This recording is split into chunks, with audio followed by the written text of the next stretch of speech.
kanalımızın güzel hanımları. Bakın ilk önce onu deyirəm ki, indirimlərinizin bitməsinə cəmi 6 günümüz qalır. Ona görə də nə qədər ki indirimləriniz bitməyib, gəlin yararlanın. Baxın, şəkli modellərimizin hər birisini tək qiymət cəmi 69 manat tutmuşum. Dəzəfi 98-dən çəkək. Uzun modellərimizin hər birisini endirmişik. Tək qiymət cəmi 79 manat. Tələsin xanımlar, Bəli, tələsin. həqiqətən çox qəşəng indirimlər etmişik və içləri sinteron deyil, orijinal Dəvə yumudur. Baxın, bu hissədə olan deməli qısa modellərimizin hər birisini indirmişik. 89 manata 6 gündən sonra indirimlərimiz bitəcək. Razmerlər də var.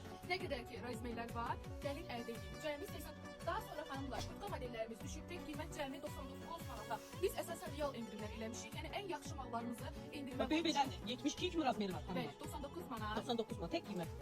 Sonra xanımlar, baxın belə modellərimiz hər birisi oldu tek qiymət cəmi 99 manat. İki dəvə yumudur. Bəli. Təbii xəzlə də var.